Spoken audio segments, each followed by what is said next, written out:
Hello students, this is Shahnaz Parveen and today I am going to teach you special types of equations. Special types of equation में आपको 4 standard पढ़ने हैं, standard 1, 2, 3 and 4। इस video में हम लोग जानेंगे स्टैंडर्ड 1 के बारे में कि स्टैंडर्ड 1 का जो इक्वेशन है किस टाइप का होता है और उसे बनाने का वर्किंग मेथड क्या है। Equations involving only P and Q, यानी कि ऐसा इक्वेशन जो सिर्फ पी और क्यू कंटेन करता हो, एक्स वाई जेड वो कंटेन नहीं करता। डैट मीन्स इक्वेशन जो आपका f P Q is equal to 0 के फॉर्म में होगा। इसके वर्किंग मेथड क्या है? Step 1, let the equation be written as F P Q is equal to 0। Let solution of equation 1 is given by z is equal to A x plus B Y plus सी। ये हमने खुद से assume किया है। Where F A B is equal to 0, यहाँ जो P Q था ये रिप्लेस हो गया ए बी से। ये किस तरह से हुआ? z del Z by del X, अगर हम यहाँ फाइंड आउट करते हैं del Z by del x is equal to A, हमें यहाँ से a मिलेगा। और आप सभी जानते हैं कि del Z by del x is denoted by p, that means p is equal to a and del Z by del y is equal to b, that means q is equal to b। तो p और q दोनों replace हो गए a और b से। Next step is find b in terms of a, that is b is equal to 5a। अगर हमारे पास f A B equal to 0 है तो यहाँ से b को हम a के टर्म में फाइंड कर सकते हैं, और अगर a के टर्म में हमें जो भी b का वैल्यू मिलेगा उसे इस इक्वेशन में पुट कर देंगे। z इज इक्वल टू जो हमारा इक्वेशन है यहाँ पर, इसे पुट कर देंगे 5ay प्लस सी, और ये हो गया कंप्लीट इंटीग्रल। अच्छा याद रहे, इसे जो हम लोग सॉल्व करेंगे इसके लिए हमें 3 इंटीग्रल फाइंड आउट करने होंगे जो भी स्टैंडर्ड पढ़ेंगे। 1, 2, 3, 4 में से जो भी क्वेश्चन हमारा सॉल्व करना रहेगा, कंप्लीट इंटीग्रल, जनरल इंटीग्रल और सिंगुलर इंटीग्रल, ये तीनों आपको फाइंड आउट करना रहेगा। तो कंप्लीट इंटीग्रल ये हुआ a x plus 5ay plus सी, ये बहुत ही सिंपल सा था। Next step is taking c is equal to psi a. c को भी जो है साई ए के फॉर्म में ले लिया जाएगा। c is equal to psi, psi कोई भी फंक्शन है, आर्बिट्ररी फंक्शन है। Where psi is an arbitrary function from 3 we have z is equal to A X. ये जो कंप्लीट इंटीग्रल था इसमें c is equal to psi A को हम लोग पुट करेंगे। ये इस तरह से एक इक्वेशन हमें मिलेगा। इसे फिर डिफ्रेंशिएट करेंगे ए के रिस्पेक्ट में, तो ऐसा कोई सॉल्यूशन आएगा। 0 is equal to x plus 5 dash a y plus psi dash है, और इन दोनों में से ए को एलिमिनेट करने पे जो सॉल्यूशन मिलेगा उसे ही कहेंगे जनरल सॉल्यूशन। इक्वेशन 4 और इक्वेशन 5 में से ए को एलिमिनेट करने पर हमें जो सॉल्यूशन मिलेगा वो हमारा जनरल सॉल्यूशन होगा। जनरल इंटीग्रल हम कहेंगे उसे। सिंगुलर इंटीग्रल के लिए क्या करना है? Eliminating 2 arbitrary constant A and C. जो हमारा कंप्लीट इंटीग्रल था यहाँ पर, इस कंप्लीट इंटीग्रल में से a और c, क्योंकि यहाँ पर 2 ही आर्बिट्ररी कांस्टेंट है a एंड c, इसे एलिमिनेट करने पे जो हमें सॉल्यूशन मिलेगा वही सिंगुलर सॉल्यूशन होगा। एलिमिनेट किस तरह से करेंगे? Del Z by del a, del Z by del c and जो कंप्लीट इंटीग्रल था, ये तीनों में से a को एलिमिनेट कर देंगे तो हमें मिलेगा सिंगुलर सॉल्यूशन। तो कुछ क्वेश्चन लेते हैं जिससे आपका कॉन्सेप्ट क्लियर हो जाए।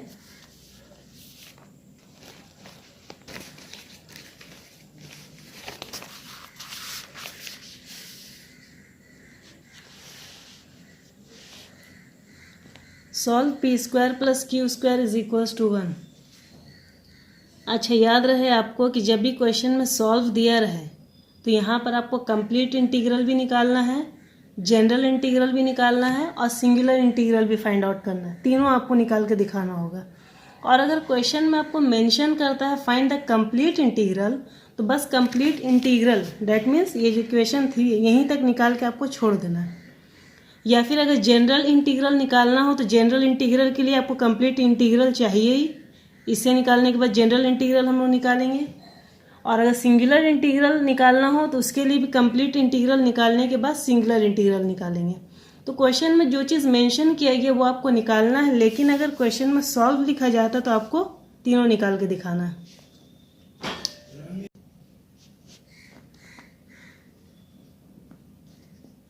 Solution of 1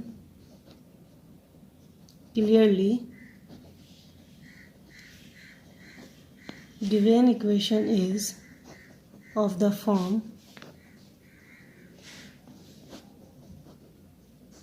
if PQ is equals to 0, let Z is equals to AX plus BY plus C be the solution.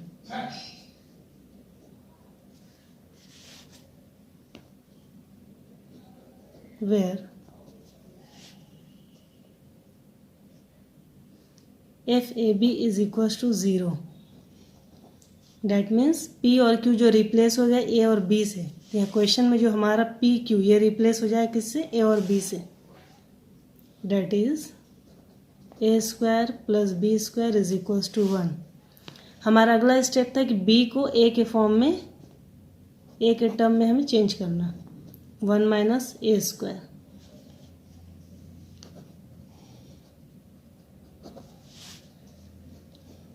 Putting this value in equation 1, Z is equals to AX plus B is 1 minus A square Y plus C,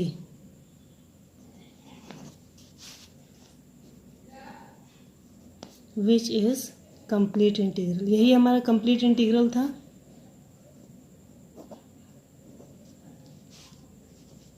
For general integral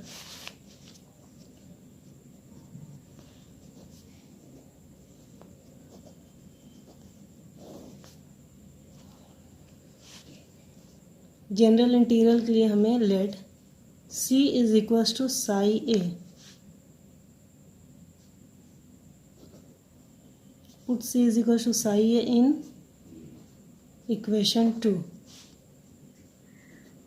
Z is equals to AX plus 1 minus A square Y plus psi A, this is equation 3। Differentiating equation 3 with respect to A, we get this is 0 and Z को A के respect में differentiate करना है, तो ये हमें 0 मिलेगा, del Z by del A x plus 1 by 2 root over 1 minus A square minus 2A y plus psi dash A x minus A by 1 minus A square y plus psi dash A, this is equation 4।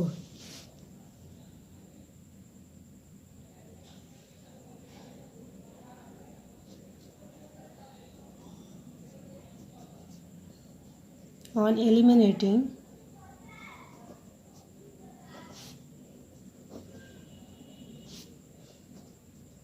from equation 3 and 4, we get general solution. Okay, now singular solution.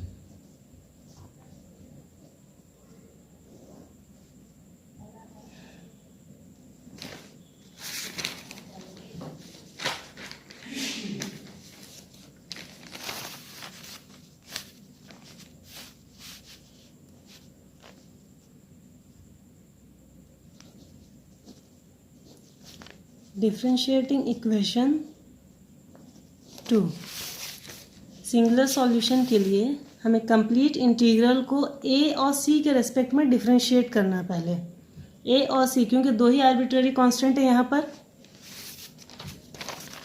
Equation 2 with respect to A and C,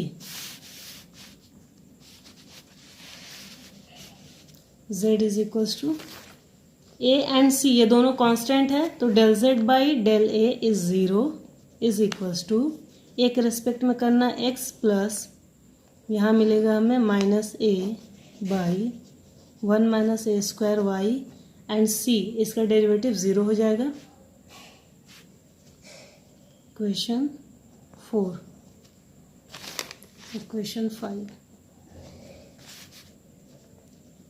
and सी के respect में अगर हम करते हैं तो क्या मिलेगा हमें z, सी के रेस्पेक्ट में करेंगे 0 इज इक्वल्स टू ये भी 0 ये भी 0 सी ये हो गया 1। ये आप देख सकते हैं क्लियर आपको, ये इनएडमिसिबल है which is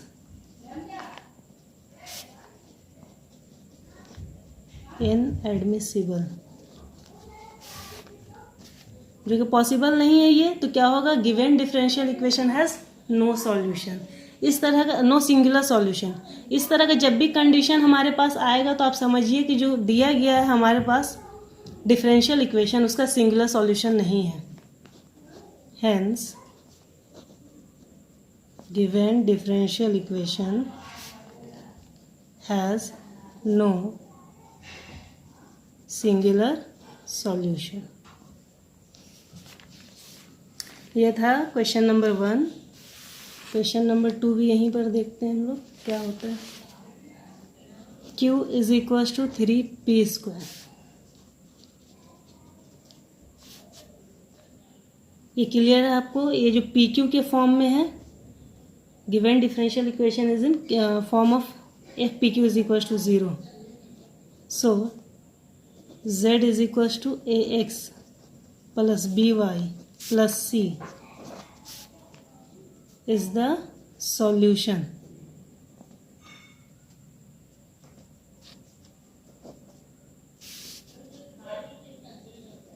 This is equation 1 and this is equation 2. Solution of 1.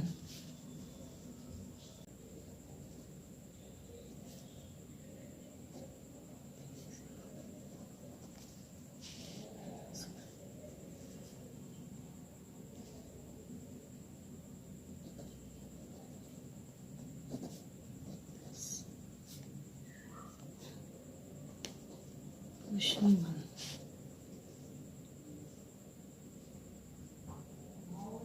Question 2.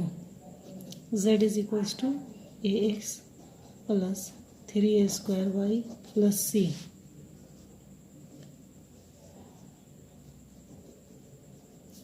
Which is complete integral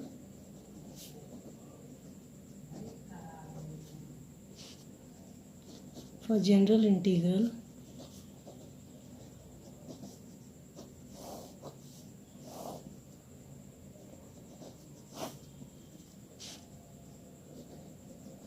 put C is equals to psi A in equation 3. We get Z is equals to AX plus 3A square Y plus psi A. This is equation 4. Now differentiating equation 4 with respect to A, we get 0 is equals to x plus 6ay plus psi dash a. This is equation 5. General integral is obtained by eliminating a from equation 4 and 5. ठीक है, इसी तरह से singular integral आप यहाँ पर निकाल सकते हैं। जैसे मैंने नंबर 1 क्वेश्चन में निकाला वैसे इस क्वेश्चन में भी आपको निकालना है।